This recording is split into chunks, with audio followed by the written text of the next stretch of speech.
주신 말씀 오늘 함께 보도록 하겠습니다. 전도서 12장입니다. 전도서 12장 1절과 2절, 11절에서 14절입니다.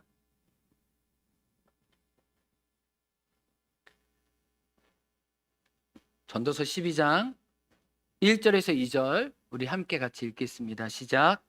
너는 청년의 때에 너의 창조주를 기억하라. 곧 곤고한 날이 이르기 전에 나는 아무 낙이 없다고 할 해들이 가깝기 전에 해와 빛과 달과 별들이 어둡기 전에 비 뒤에 구름이 다시 일어나기 전에 그리하라. 아멘. 11절에서 14절입니다. 같이 읽습니다. 지혜자들의 말씀들은 찌르는 채찍들 같고 회중의 스승들의 말씀들은 잘 박힌 못 같으니 다 한 목자가 주신 바이니라.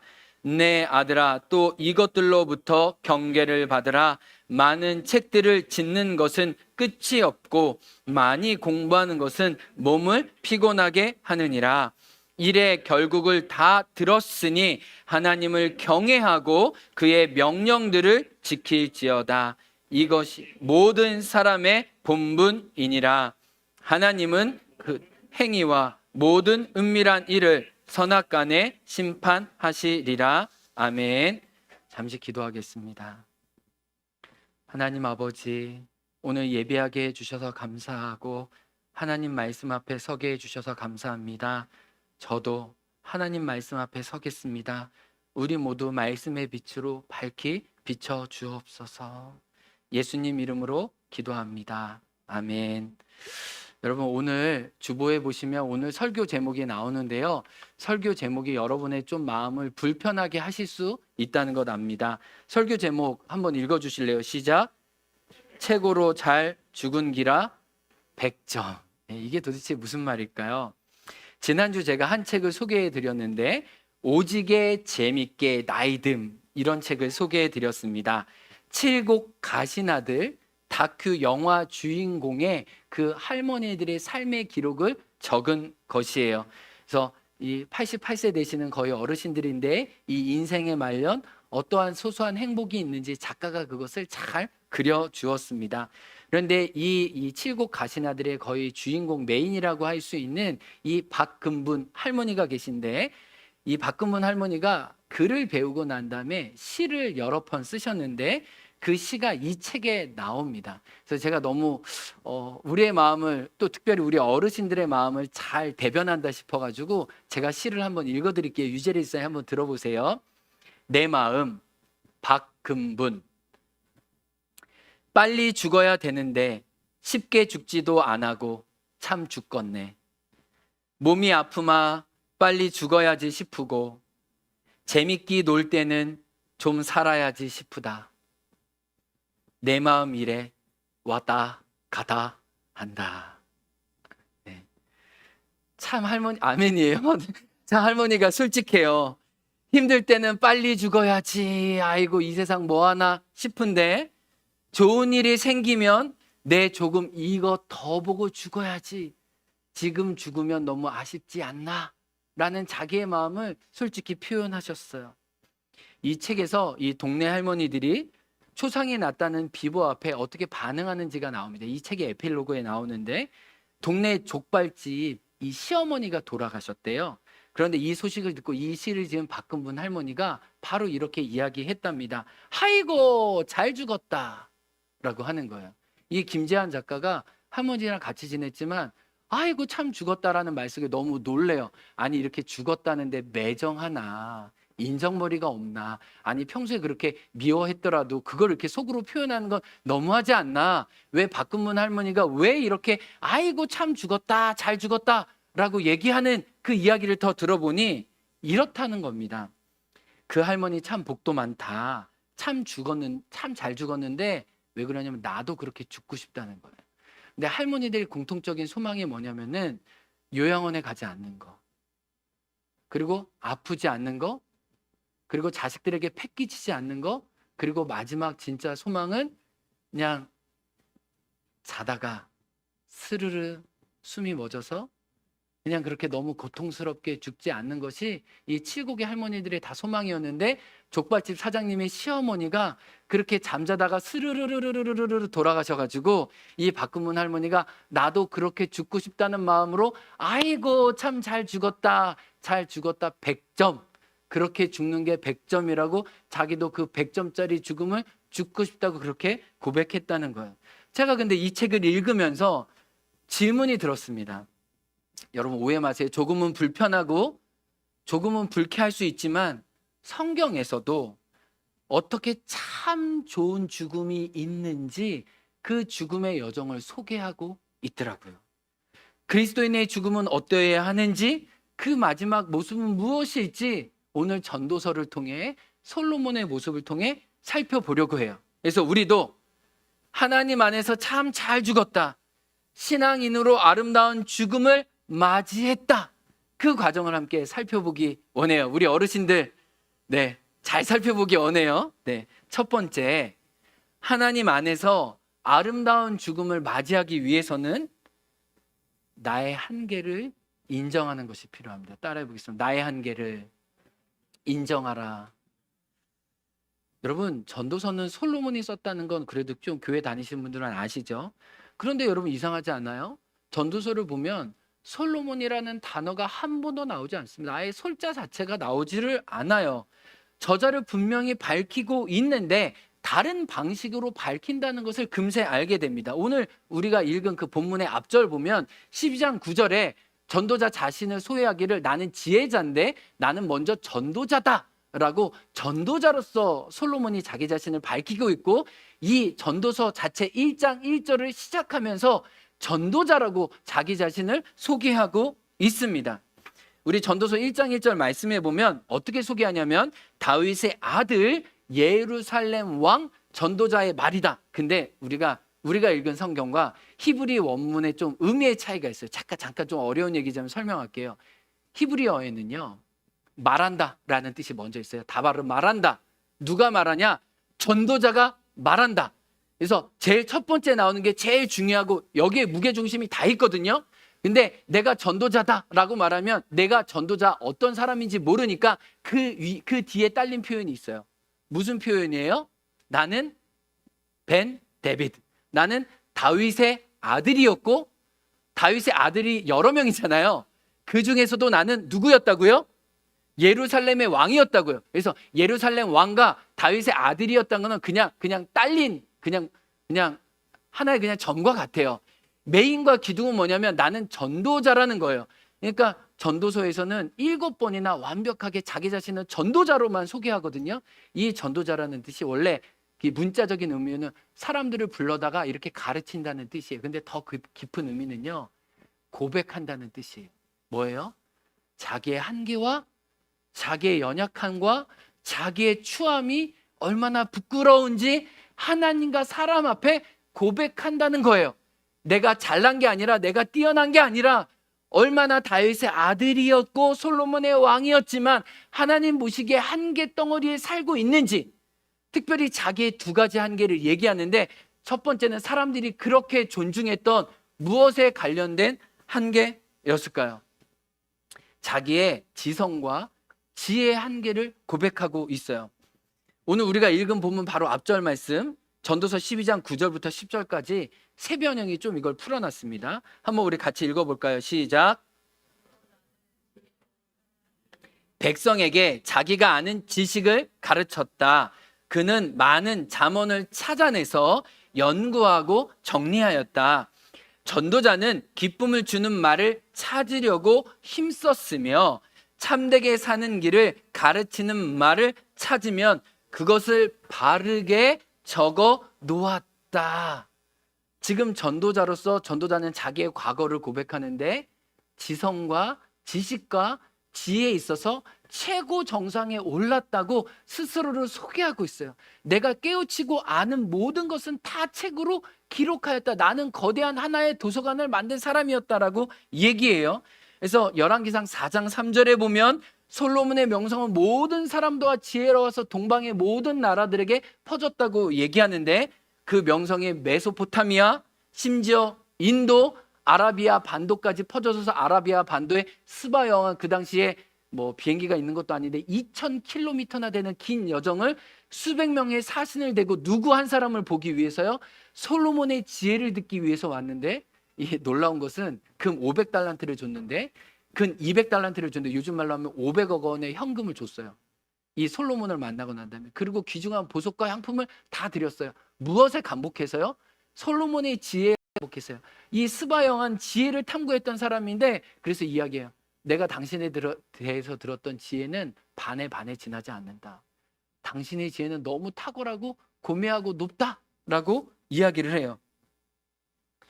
이 학자들은 솔로몬이 얼마나 지식이 많았냐면 천체학, 동물학, 식물학, 조류학, 어류학, 그리고 외교 무역학, 군사학, 행정학, 건축, 토목학, 그리고 인문학까지 그 당시에 학문 모든 것을 다 두루 섭렵했다는 거예요. 우리가 뭔가 요즘 궁금하면 뭐 네이버나 뭐 구글이나 다 물어보잖아요.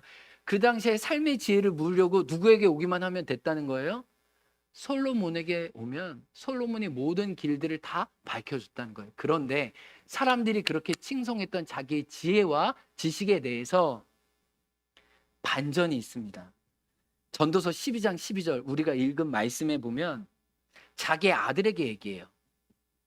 그렇게 많은 지식을 만들어냈음에도 불구하고 자기 아들에게 무엇이라고 얘기해요? 내 아들아, 같이 읽어볼까요? 시작.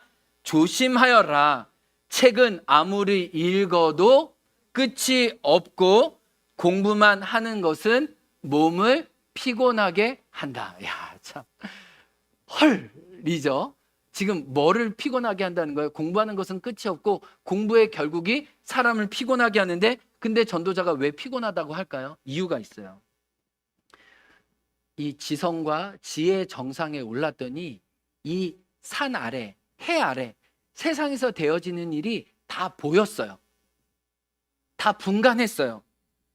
그런데 예루살렘 왕으로서 자기가 가지고 있는 지혜와 지식과 힘을 동원해서 그 삶의 문제들을 해결하려고 했는데, 전도서 1장 15절에 헛되다라고 얘기하면서 헛된 이유에 대해서 고백하기를 이렇게 얘기합니다. 세상 만사 구부러진 것은 곱게 할 수 없고 없는 것은 셀 수 없다라고 고백해. 이게 조금 풀이가 필요한데, 자기가 높은 지성에서 보니까 이 세상 아래가 다 모순되고 왜곡되어 있었다는, 다 깨져버렸다는 거예요.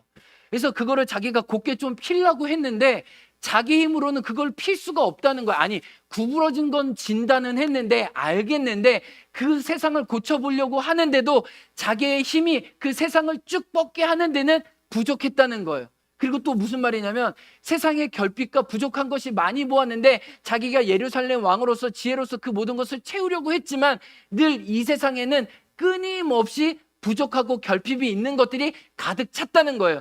자기가 왕으로서 아무리 힘쓰고 애를 썼다 할지라도 이 세상의 모순과 결핍들을 결코 자기의 지혜와 지식으로 채줄 수 없었다는 것을 고백하는 거예요. 그래서 알면 알수록 뭐가 늘어나는 거예요? 해결하지 못하는 문제들만 가득하니까 자기 삶에 알면 알수록 뭐가 더해지는 거예요?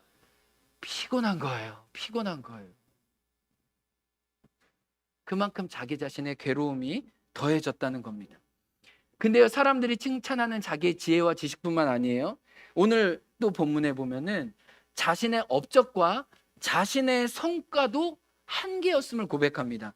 우리 전도서 12장 6절 말씀 한번 읽어볼게요. 시작.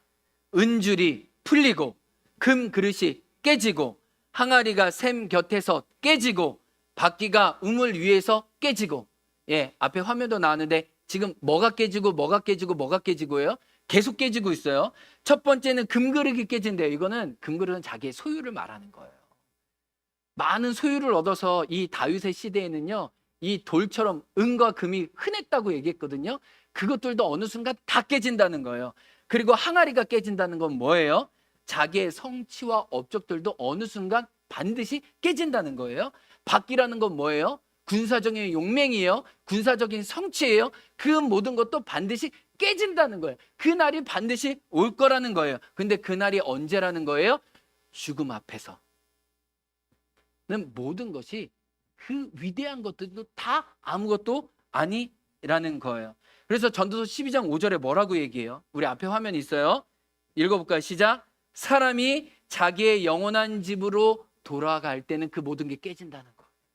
전도서 12장 7절 시작. 흙은 여전히 땅으로 돌아가고 영은 그것을 주신 하나님께로 돌아갈 때에 사람들이 나에게 오 대단해 솔로몬 당신 정말 위대한 업적을 이뤘군요 라고 말하는 그 모든 것도 실은 다 깨진다는 거예요. 여러분 생각해 보세요.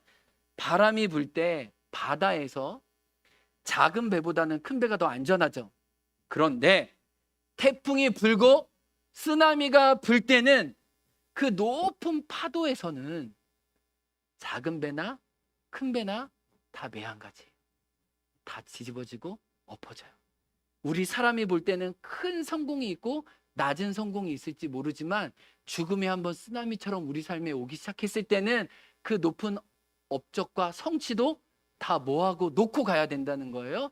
다 깨트리고 아무것도 가지지 못하고 자기의 영은 하나님께로 돌아간다고 이 사실 앞에 이 죽음을 직면한 후에 나는 아무것도 아닙니다라고 이야기하고 있어요. 그러므로 오늘 솔로몬 전도자는 우리 인생에게 아름다운 죽음의 여정에 대해 이렇게 얘기합니다. 나의 한계와 나의 연약함을 고백할수록 하나님 안에서 더 아름다운 결말을 맺을 수 있다는 것을 알려주는 거예요. 그런데 반대로 이 세상이 이렇게 인생의 황혼역이 될 때 계속 내가 얼마나 똑똑한 사람이었는지, 내가 얼마나 많은 성과를 이루었는지, 내가 얼마나 대단한 사람인지 드러내려고 할수록 그 죽음은 하나님 보시기에 아름답지 않다는 것을 역으로 우리에게 경고해주고 있는 거예요. 여러분 제가 이 3년 전에 이 목사 계속 교육을 간 적이 있는데, 제가 어디 육지 가기는 어려웠는데 이 제주도에 있어서 제가 연차는 진짜 안 되는데 목사님 사이에 꼈어요. 이 인원이 빈다고 해가지고. 근데 이 호남대 총장님 오덕교 교수님 저에게 신학교 시절에 많은 영향을 미쳐줬는데 지금 서울 산정역교회 담임 목사님이기도 해요. 그분이 지금 목회 20년, 30년 차 된 목사님들에게 이런 얘기를 했는데, 이 담임 목사 초년병이었던 저에게 아주 중요한 교훈을 하셨습니다. 그 총장님 무슨 얘기를 했냐면, 여러분 지금 목사로서 여러분이 교회의 업적과 성과라고 여겼던 것들을 하나님 앞에 메고 갈 수 없습니다. 그리고 여러분이 죽음이 다가올수록 여러분이 어떤 일을 한 걸로 여러분을 규정하려고 한다면 여러분은 하나님을 따라가는 거대한 장애물이 여러분 스스로가 될 것입니다라고 얘기했어요. 그러면서 무슨 말씀을 해줬냐면, 빌립보서 3장에 내가 예수 그리스도를 위해 모든 것을 다 해로 여긴다고 할 때 여기서 해는 과거의 것만 아니라 예수님 때문에 자기가 이룬 모든 선교적인 업적들, 그리고 사람들이 칭찬할 만한 가시적인 이 부흥, 이 모든 것들도 다 그리스도 안에서 해로 규정하지 아니하면 어느 순간 인생의 말년에 하나님의 영광보다 여러분의 영광에 사로잡혀서 어느 순간 여러분은 교회의 짐이 되고 하나님을 따라가는 벽이 될 것이라고. 여러분 심지어 여러분이 이룬 것조차도 해로 여길 줄 알아야 거기서 진정 그리스도가 빛난다는 얘기를 했을 때 제가 깜짝 놀랐어요. 아 진짜 그거구나. 내가 하나님 때문에 이룬 것들조차도 해로 여기지 않으면 하나님의 영광을 가리기 쉽다는 것을 제가 거기서 배웠어요. 그래서 제가 한 1년 전부터 제가 지금 여러분 뭔가 느끼지 않아요? 제가 계속 이렇게 죽음에 대해서 또 부활에 대해서 이런 것들을 자꾸 묵상하고 고민하고 있어요. 제 서가에 이 죽음에 대한 책만 이렇게 가득해요. 여러분과 나눌 이야기가 너무너무 많아요. 이 성경에 나와 있는 이 죽음에 대한 진리가 저를 너무 흥분시켜요. 그러면서 제 안에 인식의 변화가 생겼는데 그건 뭐냐면, 저는 제가 죽거든 저희 아들, 딸들에게 뭐라고 얘기했냐면, 이 유골함이나 그 묘비명에 목사 김요한이라고 쓰지 말라라고 얘기할 거예요. 이건 제가 오래전부터 있었던 마음인데 공개적으로 얘기하는 거예요. 저는 성도 김요한이라고 적고 싶어요. 제가 태어날 때부터 목사였나요? 아니에요. 목사 안수 받을 때부터 목사였어요. 그리고 우리 장로교 안수법에 의하면 만 70세 되면 그걸로서 목사 직임은 내려놓는 거예요. 그럼 70세 이후에는 뭐로 살아요? 성도로 사는 거예요. 하나님의 자녀로 사는 거예요. 하나님의 은혜로 사는 거예요. 그 하나님의 은혜와 좋으심을 드러낼 수 있는 가장 좋은 호칭이 목사가 아니라는 거더라고요. 성도 김요한으로, 아니 안으로는 사도 요한, 밖으로는 세례 요한이었다고 하나님 앞에 그렇게 살았다라고 제 묘비명에 기록할 수 있다면 그게 저는 가장 영광스러운 이름이라고 생각해요. 저의 한계를 고백하면서 하나님의 높으심을 고백할 수 있는. 여러분 보세요. 여러분의 신앙이 왜 건조해요? 여러분의 삶에 왜 이렇게 캄캄한 어두운 밤과 근심이 있어요? 그것은요, 자꾸 내가 스물스물 낳았기 때문이에요. 내가 얼마나 똑똑하고, 내가 얼마나 가진 것이 많고, 내가 이룬 것이 맞는가, 사람들에게 존중받기 쉬운가, 그것에 집중하기 시작할 때 우리 마음에 하나님의 밝은 빛이 그만큼 사라져 간다는 것을 이야기합니다. 그래서 저는, 제가 존경하는 목사님이 이런 얘기를 하셨거든요. 내 인생에 내가 이 찬양으로 하나님께 기쁨이 되기 원한다. 그 찬양이 279장인데 우리 모두가 이 찬양으로 하나님의 크심을 고백하면 좋겠어요. 우리 한번 같이 불러볼까요? 인내하신 구세주 연애가 비오네 죄인 노라실 때 예나 부르소서 주여 주여 내가 비오니 죄인 노라실 때 나 부르소서.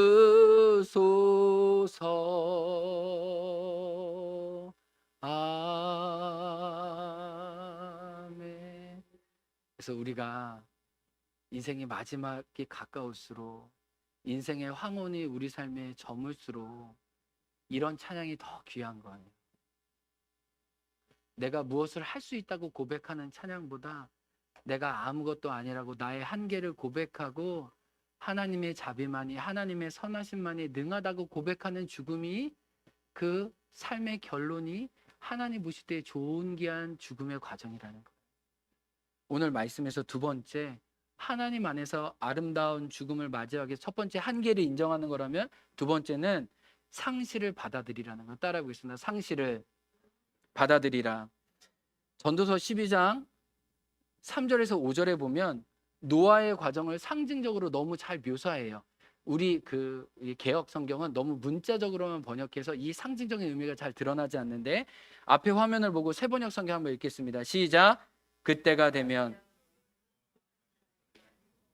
정정하던 두 다리가 약해지고 이는 빠져서 씹지도 못하고 눈은 침침해져서 보는 것마저 힘겹고 귀는 먹어 바깥에서 나는 소리도 못 듣고 맷돌질 소리도 희미해지고 새들이 지저귀는 노랫소리도 하나도 들리지 않을 것이다. 5절.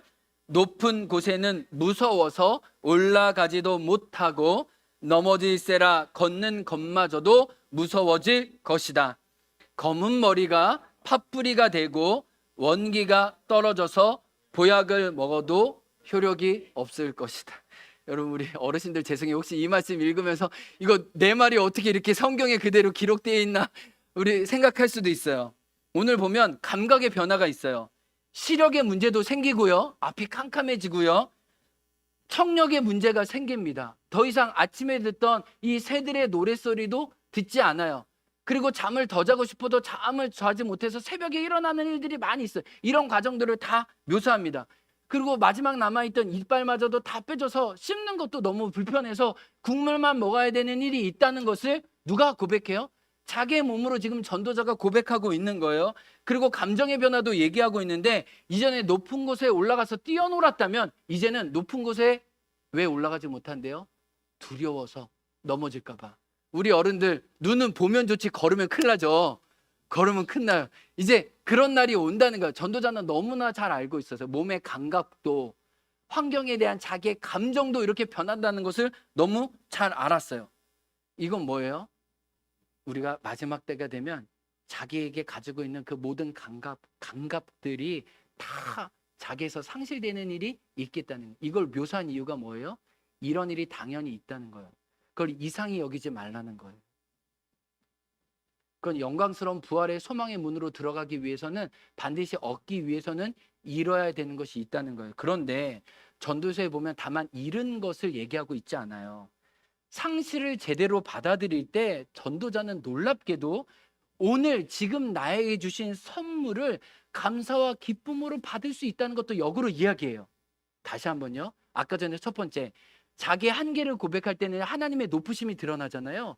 우리가 나에게 있던 것들을 상실을 우리가 받아들이고 인정하기 시작할 때 오히려 잃어가는 것들 사이에서 하나님이 여전히 남겨주신 것들을 의미와 감사로 받아들이게 된다는 거예요. 그래서 여러분, 솔로몬이 지은 이 전도서에 보면 모두가 다 회의적이에요. 근데 그가 긍정적으로 아주 귀하게 여기는 것들이 있어요. 친구, 우정, 배우자가 서로를 기뻐하는 것, 한 가족들이 한 식탁에 둘러앉아서 먹고 마시는 것, 아주 작은 일상인데 그것에 대해 아주 높은 가치를 두어요. 그리고 자기가 어떤 이룬 업적이나 성과에 대해서는 그거 정말 바람처럼 아무것도 아니야라고 얘기하고 오히려 보잘것없는 시시한 일상 속에 굉장한 의미를 많이 둡니다. 이게 뭐예요? 상실해 가면 상실해 갈수록 오늘 나에게 주신 것을 더 주목하는 눈이 선명하게 열려진다는 거예요. 그것을 오늘 전도서 11장 7절과 8절도 이야기해요. 한번 읽어볼까요? 앞에 화면 있어요. 시작. 빛을 보고 산다는 것은 즐거운 일이다. 해를 보고 산다는 것은 기쁜 일이다. 오래 사는 사람은 그 모든 날을 즐겁게 살 수 있어야 한다. 이게 뭐예요? 날 구원하신 주 감사 보면 장미꽃도 감사하고 장미꽃 가시도 감사하고 흐린 날에는 흐려서 감사하고 밝은 날은 밝은 날 감사하고 매일 상실해 가는 것 속에 오늘 여전히 나에게 남아있는 것을 감사할 수 있다는 거예요. 이 대표적으로 전도서 5장 18절과 20절은 하나님의 우리에게 주신 일상을 우리가 얼마나 발견해야 되는지 이야기해요. 우리 전도서 5장 18절 20절 한번 읽겠습니다. 시작. 그렇다. 우리의 한평생이 짧고 덧없는 것이 하나님이 우리에게 허락하신 것이니 세상에 애쓰고 수고하여 얻은 것으로 먹고 마시고 즐거워하는 것이 마땅한 일이요 좋은 일임을 내가 깨달았다. 이것은 곧 사람이 받은 몫이다. 하나님이 사람에게 부와 재산을 주셔서 누리게 하시며 정해진 몫을 받게 하시며 수고함으로 즐거워하게 하신 것이니 이 모두가 하나님이 사람에게 주신 선물이다. 20절 하나님은 이처럼 사람이 행복하게 살기를 바라시니 덧없는 인생살이에 크게 마음이 쓸 것이 없다. 예. 솔로몬이 정확히 얘기해요. 한평생 짧고 덧없다. 근데 하나님이 허락해 주신 기쁨을 누리는 것 또한 우리가 받을 수 있는 큰 축복이라는 거예요. 제가 이번 주에 읽은 책이 어떤 죽음이 어떤 삶에게 말했다는 건데 서울대 그 종양내과 이 교수님이 지은 책이에요. 근데 자기가 택시를 타다가 이 택시 기사를 만났는데 택시 기사를 자기가 치료한 환자였다는 거예요. 근데 5년 전에는 자기 아내가 암으로 왔고 그래서 5년 전에는 보호자로 왔는데 4년 전에는 자기가 암 환자로 왔다는 거예요. 그리고 이 폐에 관련된 암을 2번이나 앓고 또 위암을 앓아가지고 암을 2번, 3번 앓았는데 정말 극적으로 치유가 돼가지고 지금 정상적인 생활을 하는데 마침 택시 운전을 하다가 자기를 치료해준 이 종양내과 교수님을 만난 거예요. 그래서 롯데호텔까지 데려다 주다가 대화하는 중에 이분이 무슨 얘기를 했냐면 저는 5년 전에 아내가 죽었을 때 이미 죽음을 맛보았고 4년 전에 자기가 연거푸 계속 암을 만났을 때 이미 자기는 죽은 목숨이었는데 지금은 자기가 살았다는 사실에 자기가 인생이 리셋됐다는 거예요. 근데 자기가 택시 운전을 하는데 택시 운전이 늘 잘 되는 게 아니잖아요. 그러면 자기가 암 선고 받고 난 다음에 이전에는 오늘 돈벌이도 못했네 헛수고네 자꾸 말로 자기 일에 대해서 저주하고 원망했다는 거야. 내가 이 늙은 나이 이거 뭐 하고 있는가 이렇게 불평을 했는데 인생 리셋 이 암을 만나고 난 다음에 무슨 얘기를 하냐면 오늘 드라이브 하러 나왔네. 날씨가 너무 좋네.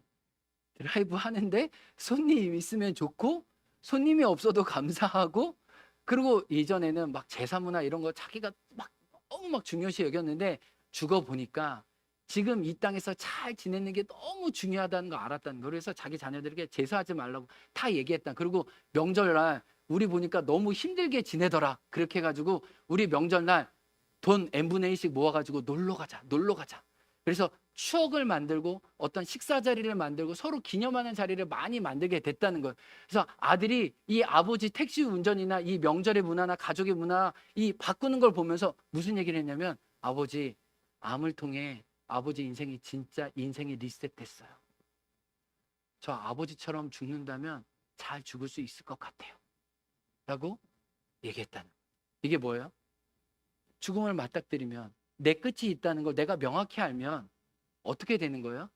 너무 많은 것을 갖지 않아도 지금 여기에 있는 나에게 허락된 것을 어떻게 감사함으로 누릴 수 있는지 새로운 눈이 열린다는 거예요. 여러분, 제가 아까 전에 봄꽃이라고 얘기했는데 우리 제주도에 사는 게 얼마나 큰 축복이에요. 제가 요즘 개인적으로 몸 관리를 하고 있거든요. 제가 3kg를 뺐어요. 그렇게 느껴지시나요? 안 느껴지는군요. 큰일 났다. 네. 그래서 많이 걸으려고 해요. 근데 제가 그런 생각해요. 아니, 남들은 돈 주고 와가지고 멀쩡히 받아보는데 나는 매일 밤마다 산책할 수 있네. 이 바다를 갖고 이 해와 달과 별을 볼 수 있는 이 봄꽃을 볼 수 있는 제주도 나를 불러주신 게 얼마나 감사야.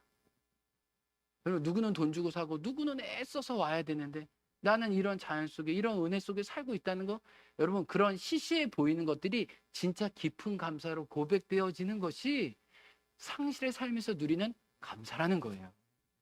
우리가 많이 갖지 않아도 된다는 거예요. 어차피 죽음 앞에 죽음의 쓰나미 앞에 뭐예요? 다 놓고 가는 거잖아요. 근데 뭐만 남는 거예요?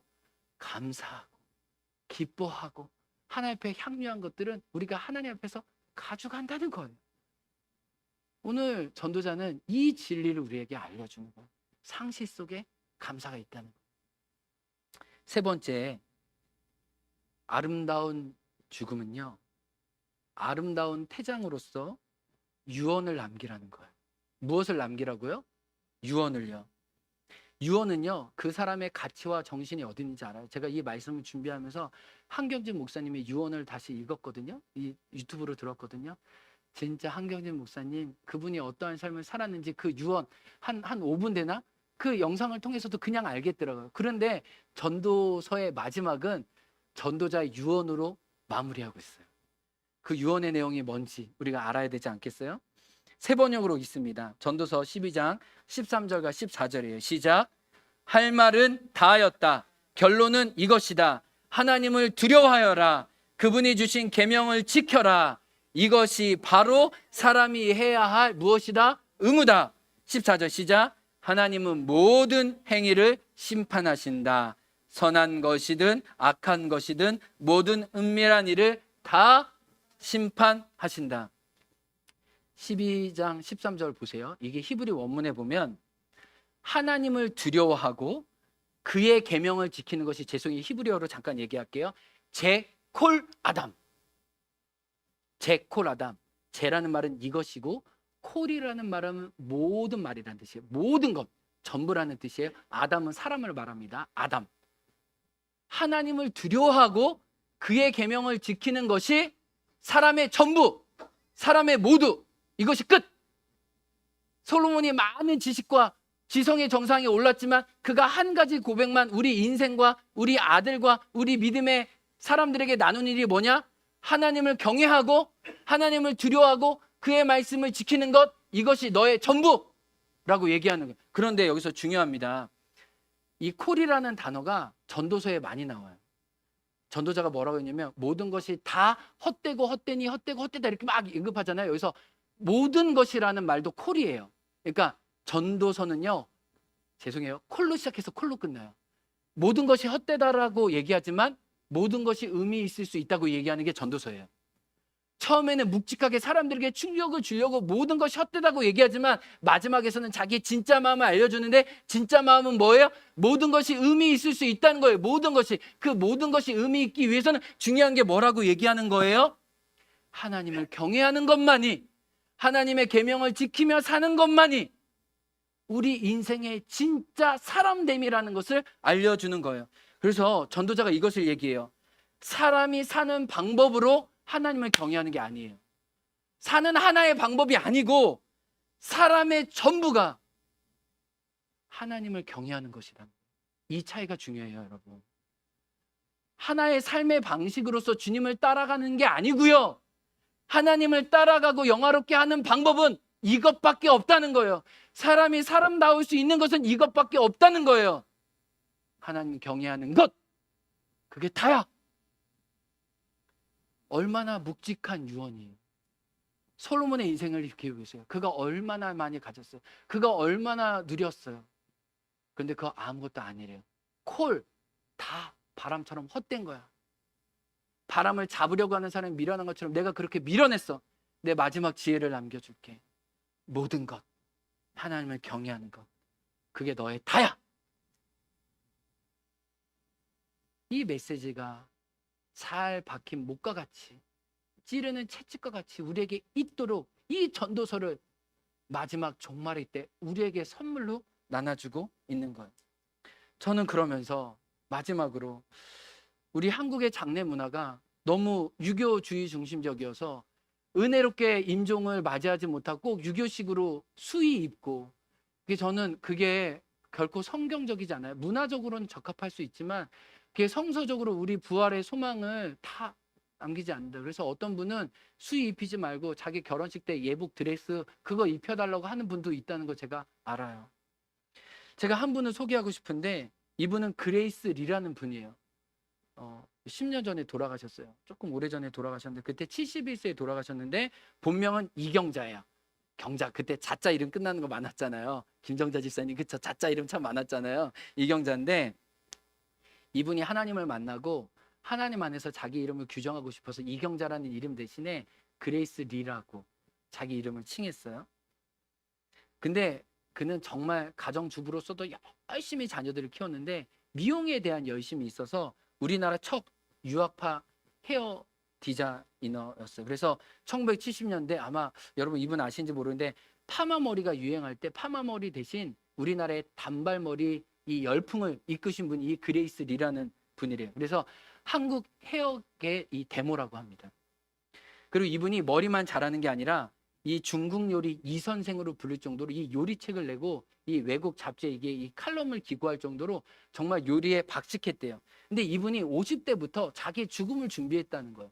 그래서 자기의 제자들이나 자기의 그 사랑하는 아들, 딸들에게 뭐라고 얘기했냐면 내 장례식을 제대로 준비해서 치러줄 것을 계속해서 이야기했대요. 이렇게 얘기했다면 나 죽으면 장례식장에 하얀 국화꽃 꽂고 질질 울지 마 라고 얘기했다는 거예요. 그리고 내가 좋아하는 핑크와 빨간 장미꽃으로 앞에 단을 장식해 달라고 얘기를 했다는 거예요. 그리고 장례식 올 때는 막 무거운 옷, 이렇게 검은 옷 입지 말고 제일 예쁘고 이쁜 옷을 입고 와줄 것을 당부했다는 거예요. 여러분 완전 파격적이지 않아요? 이것들을 계속 누차 얘기했다는 겁니다. 그리고 장례식은 슬픈 것이 아니라 기쁜 것이고 내가 하나님 안에 안식하는 것이니까 그 안식이 오는 모든 조문객들에게 드러날 수 있도록 너희들도 그렇게 내 유언대로 해줘야 돼 라고 얘기했다는 거예요. 그리고 정말 가족들과 제자들이 앞에 화면에도 보시지만 탐스러운 분홍과 장미꽃으로 단을 다 예쁘게 꾸며주었어요. 그래서 얘기를 들어보면 그 장례식 있는 분들이 다 놀래가지고 다 신기해서 다 와서 사진을 찍어갔다는 거야. 아니 무슨 국화꽃이 아니라 이런 이쁜 꽃들로 이렇게 단이 다 장식되어 있는데 이건 도대체 장례식장이야? 무슨 잔치야? 라고 했다는 거예요. 그리고 이렇게 얘기했다는 거예요. 이분이 열정이 되게 많았대요. 오늘 내 삶이 최고의 클라이막스다. 이 책을 쓴 거 보면 정말 열정적으로 살았잖아요. 근데 이분이 재즈를 좋아했는데 재즈 찬송가를 그렇게 좋아했대요. 그래서 장례식장에서 재즈 찬송가를 틀어달라고 했대요. 다 이해됐는데 이게 재즈 이게 이렇게 해서 그래서 사랑하는 딸은요 재즈 찬송가를 크게 틀고 엄마의 말대로 제일 이쁘고 아름다운 옷을 입고 엄마가 하나님 품에 가는 길을 자기 가족과 함께 다 맞이했다는 거예요. 그리고 이 그레이스 리 선생님이 어떻게 얘기했냐면 제사 챙길 생각 절대 하지 마라. 나 하나님 안에 있는 사람인데 다만 내 생일을 기념해서 너희들이 모였으면 좋겠다. 맛있는 식사 함께하고 서로 사랑하고 서로 정을 나누면 그것으로 나는 하나님 나라에서도 기뻐할 것이다. 그렇게 해줄 수 있겠니? 그래서 그 가족들이 부모의 생일에 맞춰서 함께 가족의 정을 나누는 것으로 가족의 문화가 바뀌었다는 거예요. 얼마나 아름다워요. 얼마나 하늘 소망에 가득해요. 죽어서지만 죽어서도 자기의 믿음으로 사람들에게 자기의 소망을 얘기하는 거죠. 말씀을 마치겠습니다. 그리스도인은 죽음을 당하지 않습니다. 다시 한번요. 그리스도인은 죽음을 당하지 않고 죽음을 맞이합니다. 어떻게요? 나의 한계 속에서도 누구를 높이고요? 주님을 높이고요. 상실 속에서도 이미 주어진 것에 뭐 하면서요? 감사하면서, 그리고 마지막 숨질 날에도 자기의 죽음을 통해서도 누구를 드러내기 원하고요? 주님을 드러내기 원하고 하늘의 소망을 이야기함으로 죽었지만 살아서 말하는 아름다운 죽음으로, 아름다운 믿음의 발걸음으로 살아가는 저와 여러분이 되면 좋겠습니다. 찬송가 338장 찬송가 있으신 분들 찾아보실래요? 특별히 4절이 생각이 많이 났습니다. 오늘 말씀을 전하면서 야곱이 잠 깨어 일어나